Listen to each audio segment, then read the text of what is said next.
everybody. Welcome to a special Indie Vote. We are here with Asher. He is someone I've known for quite a while, and he's I think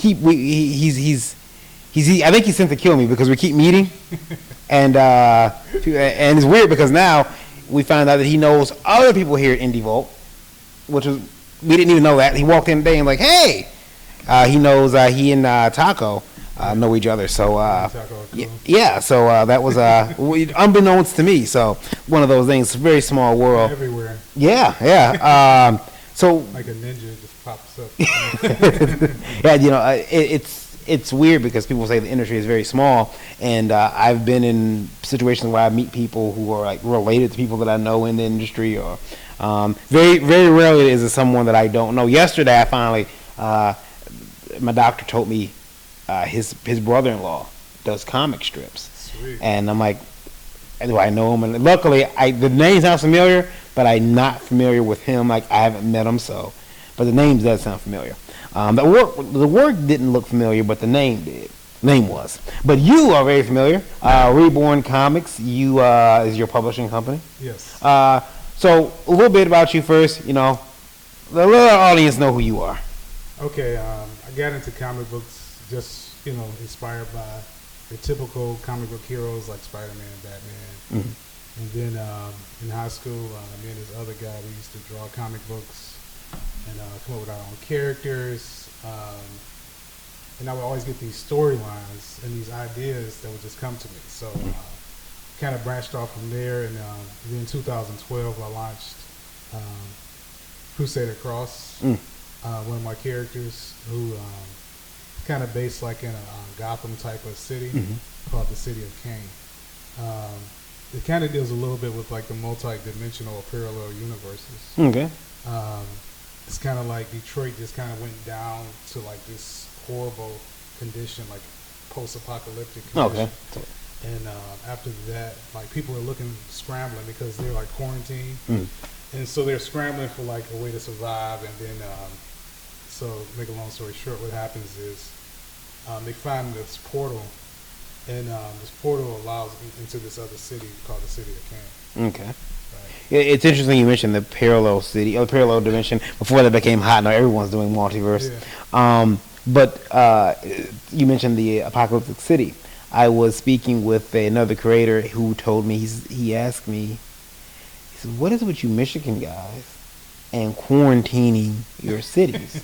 He says, I've read 4 different comics from 4 different Michigan-based creators, and you all have quarantined cities. It's what's good. He said, and he thought it was a lot like hip-hop, like you can tell where the music came from. Right, like you can tell where the story came from. Yeah, he's like, and I'm like, is that a thing? Do we do quarantine cities? And I thought about it. I do have a quarantined comic where everyone, but it's not a city, but yeah, I mean, right. it might be something in the water here. I don't know. Maybe it is. I don't know. Maybe it's something we're drinking in the Kool-Aid. So you started Reborn Comics, and you've got being your own publisher gives you some flexibility. Right. It gives you freedom to do what you want. You don't have to really answer to anybody. But your comics are also, your character has. I thought his costume is really cool. You have a lot of the crosses in your character, and so do I.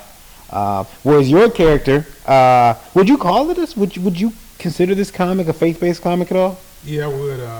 The character, his powers come from his faith, so his levels or powers can go up or down based off of his faith level, where he's at the time. So if he's facing certain trials or tribulations, he's kind of like, maybe struggling in his fight, and his armor is only as strong as his faith. That's cool.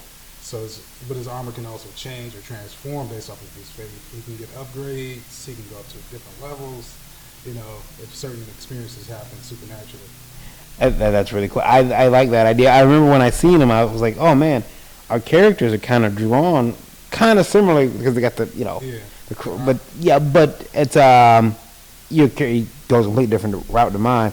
Whereas my character, I'm pretty sure the Catholic Church is gonna put a hit out on me when my book comes out. They're gonna. Hey, listen, y'all get Dan Brown first. Dan Brown, not Dave Brown. Almost sent the Catholic Church to Dave Brown. Dan Brown from Yeah, Da Vinci Code. Da Vinci Code. Yeah, you get him first. He's the one that kind of gave me some ideas, like But yeah, so you got Crusader Cross here, and we got some of the issues here. I mean, you've been killing it with the number of books. He puts out more books in a year than I put out in my entire career. I mean, here's number 1. Actually, I think it's backward. Oh, is that backward? Okay, I'm there. Yeah, I think this. You have to kind of go like, that's issue. That's the last. That's okay. That's the newest. It is Okay. number 1 of the new series. Ah, okay. So we backward here, then. So yeah. So this would be number 1. Yeah, issue 0 again. Yeah, issue 0. So it's kind of like a prequel before he gets his powers and stuff. And you're the artist on all these. For most of them. Mm-hmm. For most of them. For this particular book, it was a combination of me and another dude named Travis Jones. Okay. Shout out to Travis. Yeah. Well, Some people call him Snoop. I'm always worried that when we don't mention the artist, like, oh my God, we got to give him credit on the book, so we have to make sure we put it at the in the description of the video. Some artists get mad, man. I've talked to some artists. That Ed Mefford came on the show and didn't put me on. Like, whoa, okay, I will. I love the art on these books, though. It's very again, it's one of the things that I remember when I first seen them. You would give me a copy. I believe it was I want to think it may have been this one. It was that one. Yeah, this one here. Issue 1. Yeah. Yeah, and I thought I said, like the character with the the armor and everything here. It's almost like graffiti in a way when you look into the book. It's I like it. Anyway, you guys have to check it out. So tell us a bit. I mean, his faith is powered. His armor is powered by his faith. Right. So if he decides to be an atheist, he's got nothing coming. Oh, he's got nothing. He's gonna get beat broke. up. Is how much of Crusader Cross is you? Quite a bit of it. Yeah. Growing up, my dad was a preacher, so I grew up in a religious household. I was a church boy. We had to do prayer every day, so it was like, but it was challenging because I grew up in the hood. So in the hood, you got all these temptations, all these things pulling you away from God, and so and so I kind of show that in the comic book, and I kind of show like some of the temptations I dealt with, gangs, becoming like a member of a gang or a clique, and trying to be hardcore and stuff like that. I was never popular enough to be part of the gangs. They would look at me and the gangs would send me, man, you keep going to school, you're not gonna cut it out here. You're not for the streets here. They would like you can get us out of jail. That's what we'll do. They didn't believe in me. They probably knew too. I'd snitch. They probably could smell like right. He'll tell. I like it too because now looking at the covers, sometimes it looks like Commander Cross switches ages. Like sometimes he's younger, appears younger. Yeah. I kind of did that on purpose, and I guess it was kind of influenced by my love for manga or manga. So I kind of like the fact that they change up the characters to kind of create a certain mood. They try to draw the big heads and everything. Yeah. So I kind of like that. I always like talking to people about their characters, where they came from too, because you find so much of these little things about a character or about a person is in that character, and I think that's really like when you have to step outside of yourself sometimes too. Like, well, okay, this character he has a lot of me. I think every character I create has a little bit of me in them, and then I start taking from friends. So I tend to ask people, and I'm sure you do the same, a lot of questions like, what would you do if?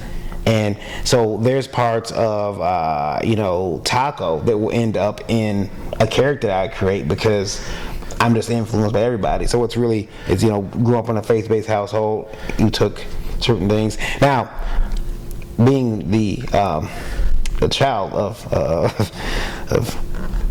people of the cloth, have they got what do you think they think of these books? Some they vibe with them. Then some people are very religious, so they can't vibe with like some of the details and the darkness I deal with. But I've always dealt with darkness, like for some reason. And I don't know, maybe because my moon is a Scorpio in astrology.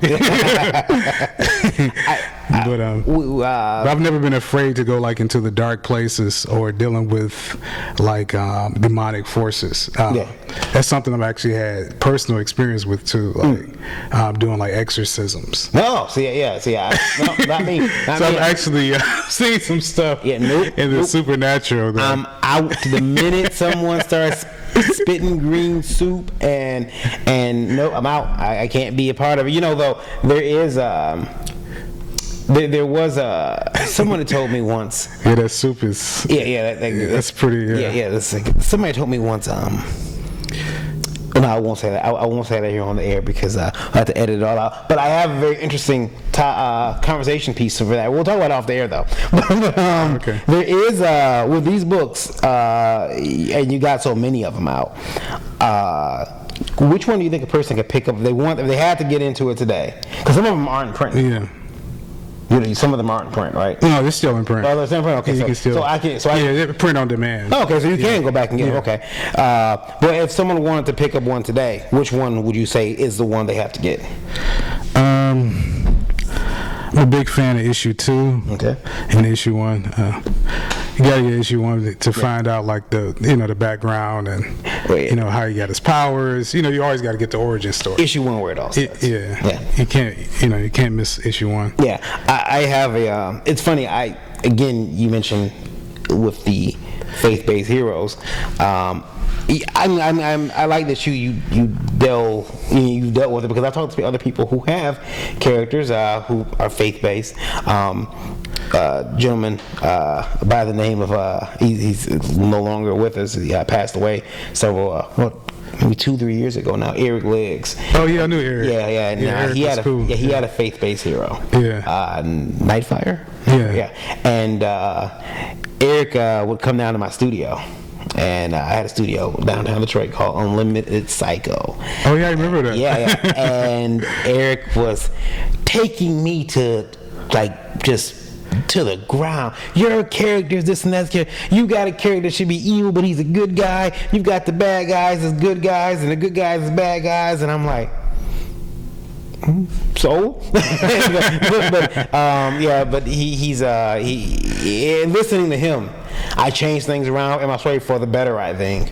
But it was really cool to see people have this take. So that's another thing about Michigan guys. Apparently, we're like apocalyptic cities and using faith in our comics to tell a story. It's not that we're not creative. We just want to put our own spin on things. Right. Also, it's like a lot of secret society stuff too. Yeah. In these books. Has anybody reached out to you and said, like really dismissive, like you're supposed to be this and yeah, I have had some people. Yeah, I've had some people do that. Yeah. What's your response to something like that? I just kind of ignore it. I just figure that their level of maturity or understanding may be limited, and so sometimes you gotta let people grow at their own pace or mature at their own pace. So I believe in letting people be independent, choose your level when you're ready to grow, check it out, or don't judge a book by its cover. You know what I'm saying? It's a simple old saying, but it's true. Some people look at it, oh man, it's a lot of violence. Well, I mean, take a look around us. Yeah, that's very true. And it's the message, I think it's the message that comes out of the violence that makes the difference. How do you convey violence in this book though to not be do you shy away from it at all? No, I don't shy away from violence at all. I mean, I think we live in a violent world. You're going to be conflicted or confronted with violence at some point in your life, especially if you grew up in the hood in Detroit, Michigan. So you got to learn how to deal with that at some point in some place. And you got to know when to fight, when to back down, when to hold them or when to fold them. Yeah. I got to tell you, I think, especially with your story, you run that problem. We run into that problem where people are like, "Oh, Crusader Cross, Soldier of Christ. I'm gonna get this for my kids," and then they come back to it the next day at the Comic-Con, like, "Hey, where'd your comic?" Now my kid asks questions. I did have some mixed reviews, but I had one kid this kid, I think maybe 4 or 5 years old. He got the comic. His mama said he slept with the comic book. Okay. like he was in love with it. Yeah. He felt protected by it, I think, because like maybe he's seen shadows or something in the room. You know, kids see stuff all the time. Maybe he think it's a monster in the closet or a monster under the bed, and so like they have a faith where, okay, I can overcome it if I put on this armor. You know what I'm saying? And be Crusader Cross, I can fight this little demon. You know what I'm saying? Because I always try to get people to see that they can overcome these, you know, dark force, which I do believe in dark force. I don't know if you ever experienced anything. Well, it started supernatural, but the first time I experienced a dark force, April 5th, about 5 years ago. Yeah, that's my wife's birthday. Yes, but I got married. It's she's. I see the happy finger over there. That was the experience. Dark forces. No, but you know, it's odd that you mentioned that, because there are things that have happened to me when I was younger. Right as my father passed away, there were things that happened that really solidified my belief in something else was out there, something much bigger than me. Because I think up until that point, my mother's fairly she reads the Bible. She's, you know, a woman of faith. But for me, she let me make my own decisions. And at that point, I was like, I'm 12. I've got a lot of time to figure that out. Right. And when my father passed away, I was already in a Christian school. And thank God I was in that Christian school too, because I think I was put in that place because it was preparing me for life without my father. And there were some things that happened after that. It'd be kind of rough at 12. And there were things in the house that would happen that should have, and they happened today, probably freaked me out. But because, like, the story I always tell is that we were sitting in the basement, and I don't know if you guys have ever been in the Detroit basement, but Detroit basements usually have very high windows that don't open at all. I don't know why I have windows, but they've been painted up by years and years of people repainting them. And I grew up in a fairly big house, but this breeze came through the window. Not through the window, sorry. It couldn't have come through the window because the windows were all like closed, so they painted shut. You can't get through there. This breeze came through the basement, and my dog had got up and started acting weird in the basement. My mother set the whole basement up like a house. We had a kitchen in the basement, rooms. It was, you know, she had decided she didn't want anyone living upstairs in the house anymore. We had to live in the basement. We were like people under the stairs. Everybody. It was like, so what is the house for? I can relate to the basement. I kind of slept in the basement too. So had that same experience. Yeah, it was nice. Oddly enough. Yeah, it was like that's why we do comics. I'm getting out of the basement. I can't live like this. But yeah, we heard this. This breeze came through the basement, and there's no way, because it would have had to come down the stairs, around a corner, and then back. It's not the way air works. It's not the way that is impossible. And I remember it being this calming, cool breeze. My mother felt it, and she's like, "Do you feel that?" And I'm like, "I do." That's freaky. And ever since then, I'm like, you know what? There must be something else out there. There's something else out there that I can't put my hands on. And then as I got older, you know, I came to the conclusion that relationships with, you know, God have to be personal. For sure. You know, you can't if you try to make everyone go into your way of thinking, it's not going to be right. It's not going to work. Yeah. But you get your personal relationship with them, and you know, he allows me to keep telling my story, so I'm really doing something right. And the cool thing about books like ours, mainly, you know, yours and other books, I say ours, even mine isn't out yet, is because, well, that book isn't out yet, but it can sometimes bring people to actually going to research. Right. You know, this book can't be in the Bible. Oh, it is in the Bible, and now they're actually reading it, and you know, they come to someone. My son went to Bible school and was enamored by it. So, it's an excellent book. That and like I also deal with like even with my other character, JL, I kind of deal with like some of the other beliefs of other people too, to kind of show that, you know, there's other things that people believe out here, and to explore different, you know, avenues of thinking and belief systems. What would you say when you mentioned the other belief systems? Right. Because, you know, in the comic industry right now, we have this thing in the world right now where, hey, if you aren't this way, You can't write about this thing. I think they just talked about that on Morning Amp a couple of days ago, where they're gatekeepers who were saying, hey, because you're not, African American, you can't tell African American stories. Which is weird to me because it's a slippery slope. Yes. I mean, I think you gotta give a writer freedom to be whatever. Yeah, the writers. Like, I don't think you could lock anybody into a box creatively. Because that's what we do. We create. We come up with ideas. It may be off the chain. Maybe you dream that you were a white man, or maybe you dream that you were African American, but you're Caucasian. Yeah. Or maybe you dream that you're a woman. So it's like you can put yourself in somebody else's shoes. I think. According to my credit score, I'm white. So that's what's up. But it's one of those things where I guess my question to you is, what do you do though if someone tells you, hey, you can't write about Judaism because you're not Jewish? How do you... I would say I actually am Judy. Yeah, my father actually taught us that we were Israelites. Yeah. Like, this was before like the big movement of the Hebrew Israelites. So I think you are what you believe you are. Like the Bible says, as a man thinks in his heart, so is he. So I think whatever you think you are, that's pretty much what you are, because that's what you're creating yourself. You're creating your own persona, you're creating your own personality, you're creating your own world. Every day, whenever you decide to do something, you're making things happen. You're changing the way you're going to live your life based off of the decisions you make. And like someone can tell you, you're not Buddhist, so can you tell a Buddhist story? And I think my thing is I go research. I do as much research as I possibly can. For sure. And at the same time, realizing you have to tell a story. Right. So you can take certain things and say, okay, I'm going to take this and kind of twist it a little bit to fit my theme. Yeah, and I think like with me, like I believe in past lives. So I believe that you may have lived a life before this life. You may have been a Buddhist. You may have been, a different race or a different thing.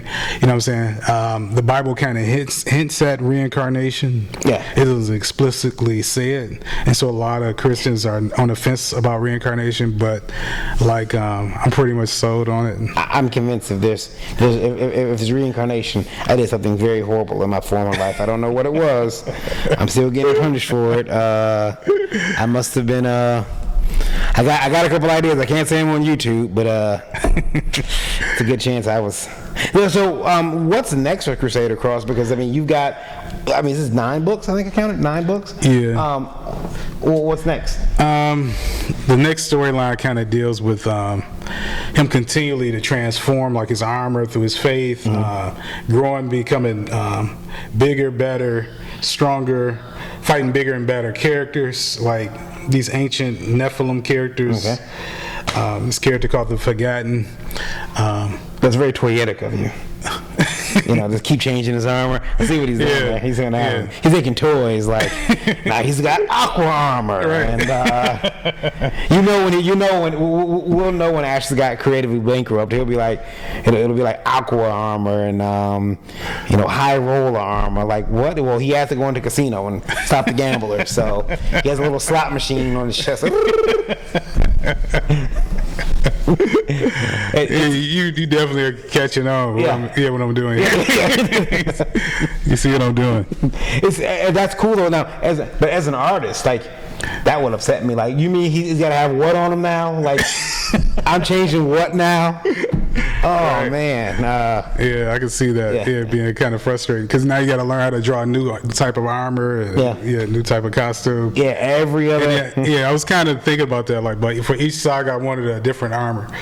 So that was kind of like the idea behind it. Yeah, you're during Crusader Cross writer meetings. That's when you get someone saying, "Let's just kill him. Let's just kill him this month." I got an idea.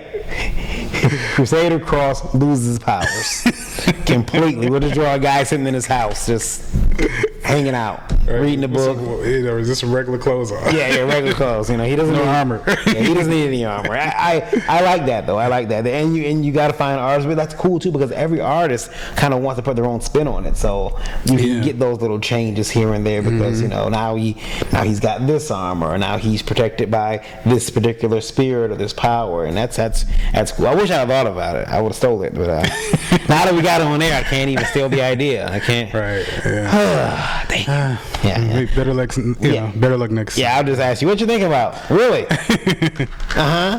Read us what? That's a horrible idea. Don't do that. Horrible idea. Now I see that you print locally too. You print through our good friends over at Comics Wellspring. You print there. So when you put these books out, now how much does a Crusader Cross book usually cost? This is about like $5. $5? Okay, $5. But you get like about 30 pages per book for most of them. And you don't crowdfund any of these. What's that? You haven't crowdfunded any of these. Oh no, I haven't. Yeah, so this is all out of pocket expenses. Old school. Yeah, old school. You know, hardcore. Yeah, they don't. They don't do it like that anymore.